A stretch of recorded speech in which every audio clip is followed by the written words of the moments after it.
Hi friends, ఏపీలో రాష్ట్ర మహిళలందరికీ అదృపే శుభవార్త. ప్రతి ఒక్కరు కూడా ఫ్రీ బస్ అనేది ఏర్పాటు చేయడం జరిగింది. మన సీఎం జగన్ గారు అయితే ప్రతి ఒక్కరు మరి ఎవరెవరికి ఫ్రీ బస్సు ఏర్పాటు చేయడం జరిగింది. మరి ఏ కార్స్ చూపించాలో తెలుసుకోవాలంటే ముందుగా నా ఛానల్ అయితే లైక్ చేయండి, షేర్ చేయండి.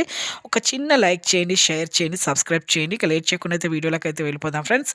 ప్రతి ఒక్కరికి కూడా ఏపీలో రాష్ట్ర మహిళలందరికీ కూడా ఫ్రీ బస్ అనేది ఏర్పాటు చేయడం జరిగింది. ప్రతి ఒక్కరికి కూడా ఒక ఆధార్ కార్డు కానీ, ఒక ఏదైనా ఒక ఓటర్ ఐడి కానీ ఏదైనా ఒక గుర్తింపు కార్డు, మీరు ఒక ఆధార్ కార్డ్ జిరాక్స్ కానీ, ఒక ఓటర్ ఐడి కార్డు కానీ, అలాగే మీరు ఏదైనా గుర్తింపు కార్డు కానీ మీరు వెంటనే మీరైతే ఫ్రీ బస్‌కి ఎళ్ళేటప్పుడు మీరు ఈ యొక్క గుర్తింపు కార్డులను చూపిస్తే చాలండి. మీకు వెంటనే మీకైతే ఈ యొక్క ఫ్రీ బస్ అవకాశాలైతే వస్తాయి. ఇక అలాగే మీకు ఈ ఆంధ్ర మీకు ఎక్కడ ఉందో, ఎంతవరకు ఉందో హద్దు వరకు అంతవరకు మీరైతే ప్రయాణం అయితే చేయవచ్చు.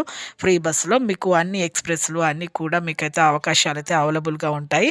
ప్రతి ఒక్కరికి కూడా మీరు ఒక ఆధార్ కార్డు లేకపోతే ఏదైనా ఓటర్ ఐడి కార్డ్ గానీ, ఏదైనా ఆధార్ కార్డ్ గానీ, ఓటర్ ఐడి కార్డ్ గానీ, ఏదైనా గుర్తింపు కార్డ్ గానీ మీరు చూపించడం జరుగుతుంది. చూపించి మీరు ఫ్రీ బస్ అనేది అవకాశం యూజ్ చేసుకోవచ్చండి.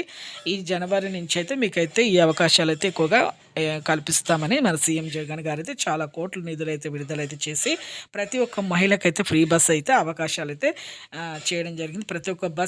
ప్రతి ఒక్క మహిళకైతే ఇక బస్సు ఫ్రీగా అనేది చేయడం జరిగింది. చూసారు కానీ ఒక చిన్న లైక్ చేయండి. లైక్ చేయడం వల్ల అందరికీ యూజ్ అవుతుంది. Thanks for watching.